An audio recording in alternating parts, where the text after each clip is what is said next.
afternoon, Teach for America family, and happy Friday. We have made it finally to the end of the work week and sadly to the finale of our Meet the ED social media takeover.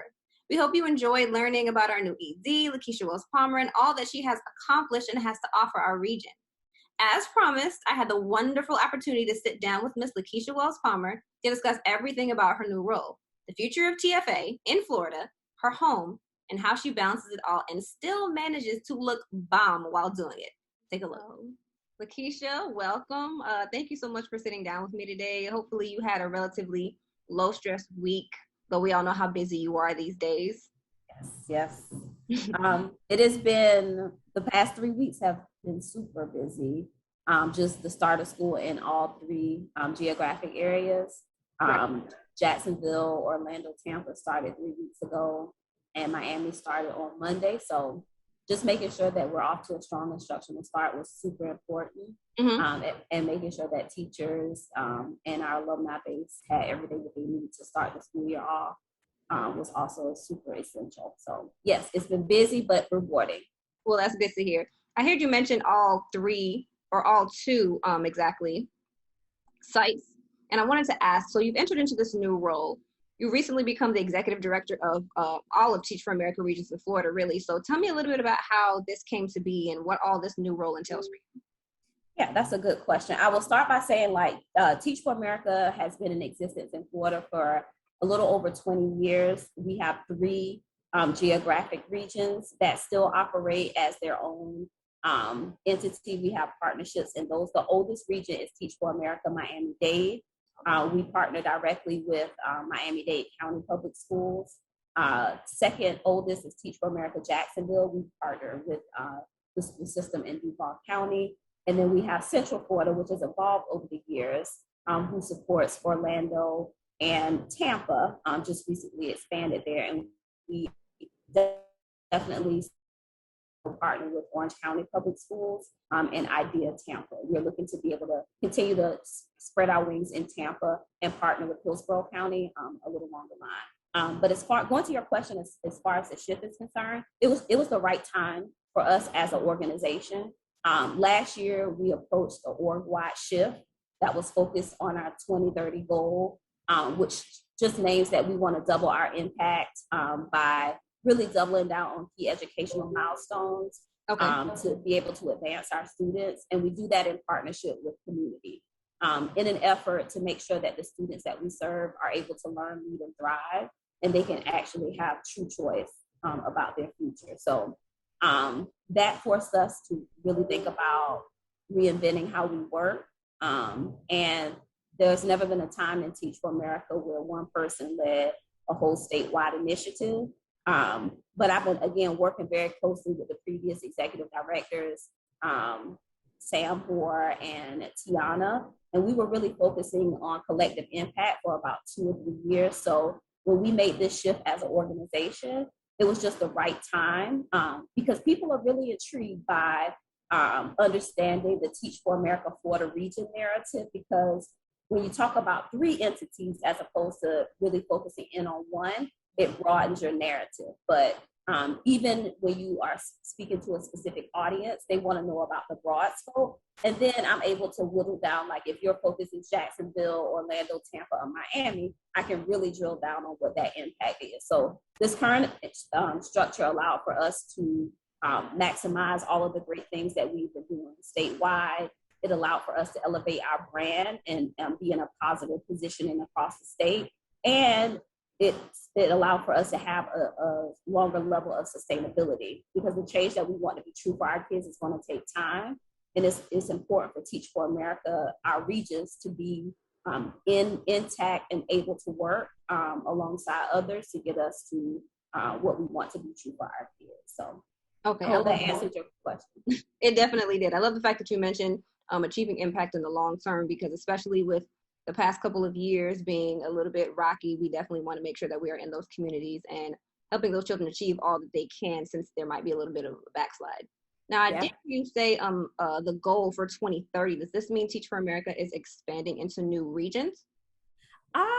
It depends on the geographical context. I am a data person. I was a math major, math teacher. So a goal gets me excited. So the 2030 goal is the first time that Teach for America has had like a broader enterprise goal. And basically because we are one entity and we are parsed into different regions, we have a broad vision, but it's based on the needs of the community. So a part of my role as executive director is to talk to the superintendent and school board members in all of our geographic areas to say, like, I know that this is the progress that you have seen in your district or your community over the few years. What were the levers and the drivers of this progress? How can Teach for America as an entity support your strategic direction and move it forward?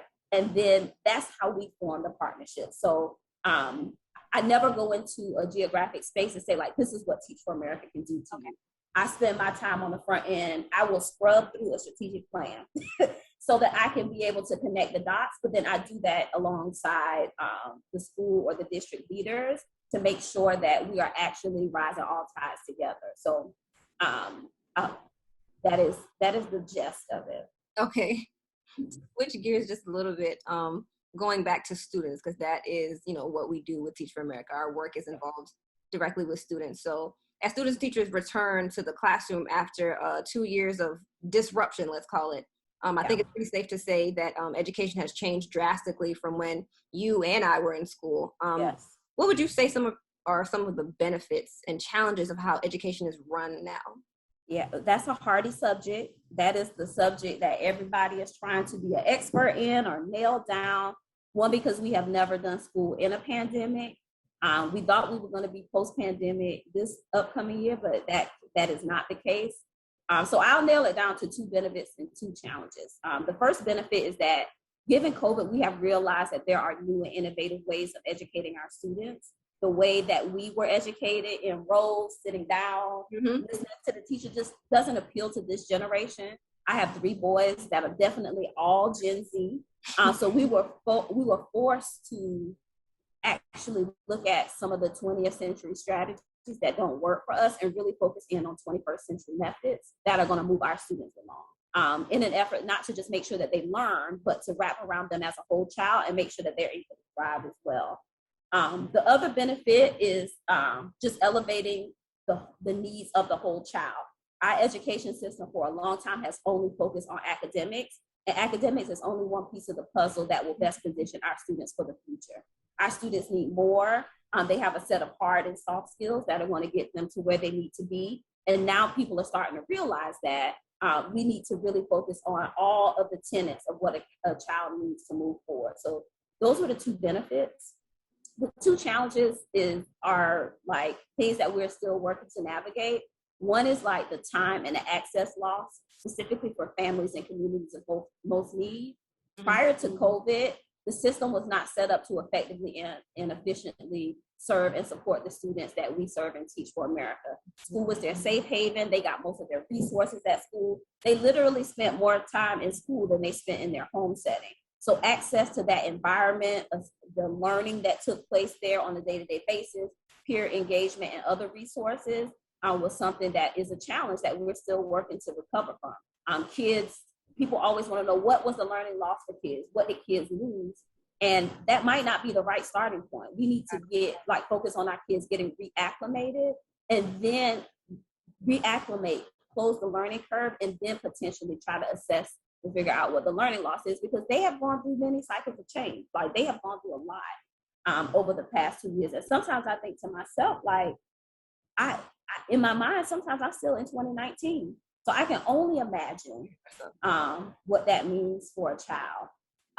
And the last challenge, which is, again, something that we're dealing with, is the power dichotomy around education as it relates to the state versus local versus federal. And if we want to truly change the system that we are working in and our students are navigating around, we have to have some alignment. We are stronger together, and division only causes more chaos that pushes us further away from the problem. So that is a true challenge that we need to wrap our head around, and realizing that education is a social justice issue. So it's rooted in something that policies have to change. It's our responsibility, if we want to change it, to convene and collectively solve the problem. and not just have these tactical changes, but more adaptive changes that address the needs of our kids and communities. I completely agree with you. That was beautifully said and segues perfectly into my next question, which is, for those that may not know, TFA works exclusively with communities and students from low-income backgrounds and from traditionally marginalized groups. So with that being said about how the system needs to change, what do you think core members recruited to join TFA bring to these communities that allow them to be successful in the classroom? That is a very unique question, and one that I had to work on understanding, because I did not come from a Teach for America background. I was traditionally trained. I went to school to be a teacher. I knew by age 15 that that's what I wanted to do.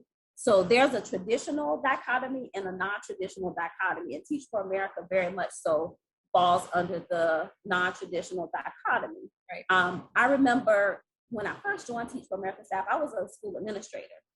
And part of my role when I joined Teach for America staff was to be a coach.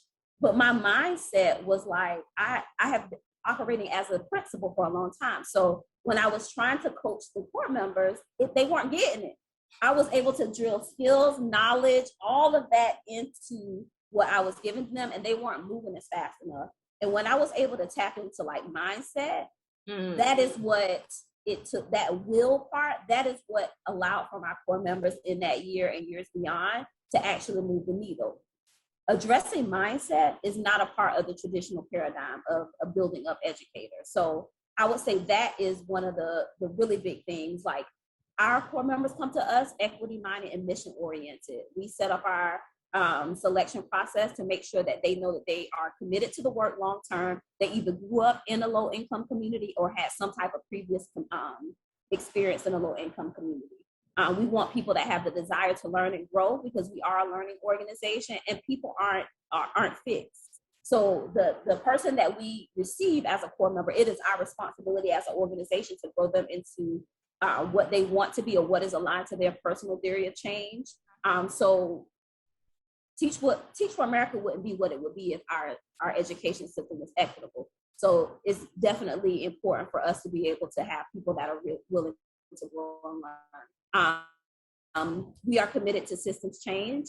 Very similar to my sorority, Teach for America, in my opinion, is a lifetime commitment. Yes, you do have the most profound form of leadership in the classroom for the 2 years, but it does not stop there, and it cannot stop there if we actually want to be focused on one day. So that's why we really are making sure that we maximize the access for our alumni leaders who want to be teacher leaders, school leaders, policy leaders, civically engaged, so they can understand and begin to also interrogate the system to really turn it around for our students and communities. And the last thing I will say is, over the years, Teach for America has really done a good job, and I would say specifically in the state of Florida, in increasing their diversity, the diversity of the talent that they bring to the state. If students can see themselves in the leaders that we bring to the classroom, that will definitely be a more profound additional impact. So it's important that we identify with the communities that we serve, and we put forth leaders that are able to do that. Absolutely. Speaking of seeing yourself, or the students seeing themselves in the core members and people they bring into the classroom, you're a mother of 3 African-American boys yourself, and you taught in DC, Raleigh, and Maryland. So just personally, what has your experience been like public education, both as an educator and somebody who's kind of gone up the ladder in education, and also as a parent? Yeah. So yes, I've had 20 years of education experience that have allowed me to see like the ups and downs, peaks and valleys in 4 different educational systems. I was a student in South Carolina. I was a teacher and coach in North Carolina. I was a school administrator in Maryland and DC, and now I'm in Florida.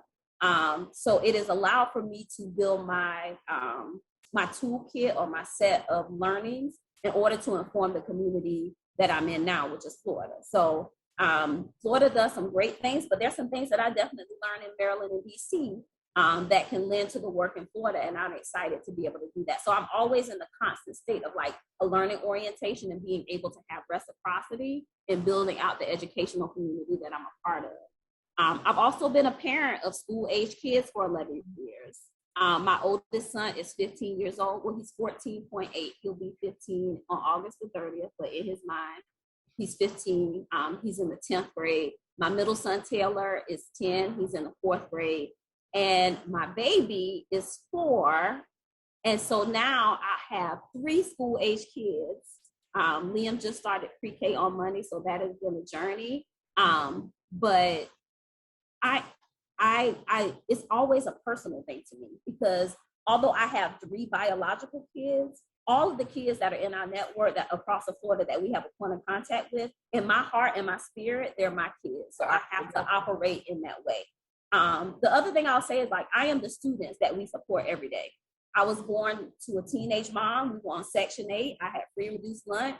I had all of the systemic barriers that the students that we support have. So school was an outlet for me. And fortunately, I was good at it. So it is my responsibility to make sure that that access is provided to our students. The teachers that pulled me up and helped me along the way, Miss Hooper was my 3rd grade teacher, and she is the one that got me enrolled in Gifted and Talented, because I was like, why are these kids leaving? And I'm staying in the classroom. She was like, I think you should take this test. And I was like, okay. From that point on, I was a Gifted and Talented, labeled as a Gifted and Talented student. My high school math teacher, Miss Shreve, she is the person that made me fall in love with math. I knew in the 9th grade that I wanted to be a math teacher. Miss Williams was my English teacher. When I was truant and had 20 days of school, she was like, let me tell you something. I'm gonna pull you in, and we need to do something to rectify these days, because although I was good in school, I still didn't have the structure to be able to sustain it and go to and through. So skipping school was not, I didn't have any boundaries. Skipping school was okay for me because it was easy for me to catch up.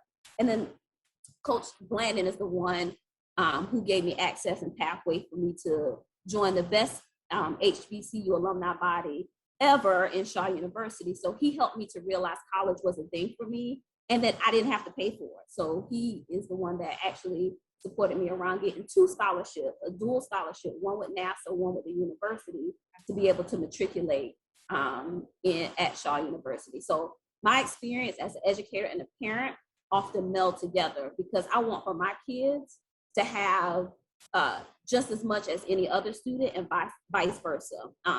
When I always enter the classroom of our core members and alum, I ask myself the question, would I be okay if my boys were in this classroom? So it's always personal. If the answer is no, then my blood pressure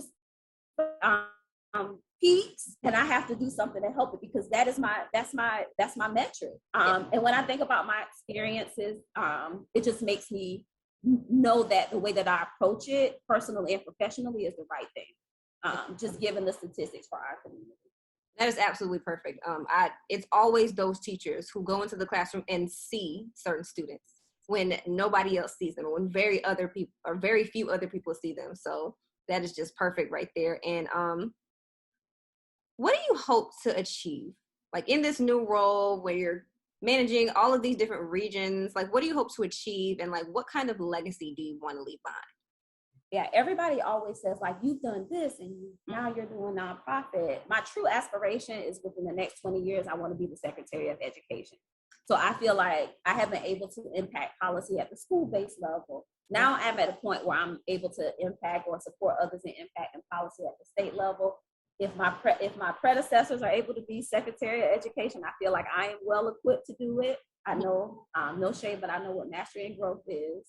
But I want to be able to affect policy in education at a national level. I also want one day to be true for our kids in my lifetime. Before I move along, I want to feel like we are on track to making sure that this system is equitable for Black and Brown kids. And I feel like that's why I'm so excited about our 2030 goal, because it helps us to track that progress alongside the community. I want to be a part of a body of stakeholders that are rooted in deep change for our students, and not just like tactical things, like adaptive, enduring, for sure change elements that are going to move the needle for our kids. And then lastly, I want my sons to be proud of the work that I've done over the past 20 years and moving forward, because they know that I wake up every day to ensure that all kids have a quality education. So those are the things that I believe are important and what I want to leave behind. Spoken like a true educator and a true mom, and somebody who just wants to make this world just a little bit brighter. It's a better place. Absolutely. I feel like I've been blessed to be, I feel like it's my position to give those blessings to other kids. Right. And other families. So, yeah. All right. So, last question. not necessarily tied to Teach for America. But obviously, your workload has dramatically increased in this new role, and being a mom, I'm sure that's not easy at all. I don't think I've ever like seen you in a public space and seen you look anything short of just flawless. And my question is, with all of the work that you have to do, how do you manage to just be picture perfect all the time? Oh, well, thank you so much. My husband says I'm a high maintenance, but I don't think so. I just think that it's important. It's important for me to take care of myself. Fun fact, I told you I was gifted and talented, and I could have graduated school early in the 10th grade, but I went to vocational school for cosmetology in 11th and 12th grade. So I was licensed in cosmetology, and that's how I worked my way through college, doing people's hair. Now, I don't particularly like to do my own hair right now because of that, but that has always been something that has been really important to me. And also, I've learned along the way, if I can't be my best self, I can't support others in being their best self. So I always believe proficient adults develop other proficient adults who develop proficient students. Mm-hmm. So I feel like it's my responsibility to be the model for that. And then the other thing that's the driving force is first impressions are lasting impressions. I'm a Black woman. Mm-hmm. The first thing that they see is that I'm Black. Second thing that they see is that I'm a woman. So I have to be able to hold a standard when I'm walking into spaces that I'm probably not supposed to be in. I was a tomboy growing up. That's hard to believe. I grew up with all brothers. I also grew up in the church. So certain things were instilled in me about appearance. And then it was really nailed down in my college years because I was a college leader and a representative. And I remember my college cheerleading coach, Sherby Spate, pulled me to the side and was like, "You will not walk out on that yard with a bonnet on." So she was like, "You are a representative of this cheerleading team and of this university." So that really stuck in me. So I really do believe that first impressions are lasting ones. And every day is not a perfect day. I wake up early. So I make sure that not only am I prepared, that my family is prepared. They got everything that they need. They're really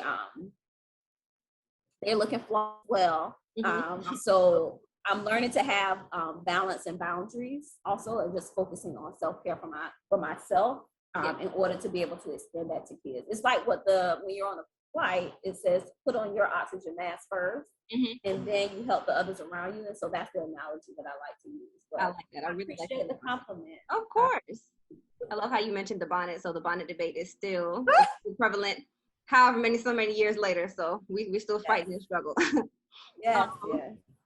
LaKeisha, thank you so much for sitting down with me today. Honestly, it really has been a pleasure talking to you because I've learned so much about you, and hopefully everybody else will get to learn so much about you. And the answers to some of these questions have just been phenomenal. And to hear the personal weight that you have attached to the work that you do, and just a story that aligns a lot with mine, actually, just gives me hope for the future of this organization and just makes me want to just keep driving forward. And hopefully other people want to be aligned with you too, because based off what you said today, I think that your goals are achievable and that, we will definitely be able to make one day happen with you at the forefront and with people like you at the forefront.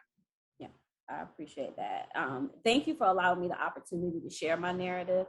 People don't typically ask, how are you doing? Or how did you get here? Or what is happening? So as nervous as I was at the onset of this, I really feel whole and full being able to share my perspectives around the state of education where I am, but then also have people to know a little bit about me, who I am personally as a mom and a leader. So I appreciate the opportunity for you allowing me to share. Absolutely. Anytime. Thank you so much, LaKeisha. You're welcome. All right, TFA Florida, there you have it, our new executive director, Mrs. LaKeisha Wells-Palmer. It was a pleasure for me to sit down and speak with her, and I hope everyone is excited as I am to see all of the wonderful things that I know she's going to accomplish. To stay up to date with everything TFA, make sure you follow this IG page and check us out on all of our other social media tagged below. I wish you all a safe, successful, and healthy school year.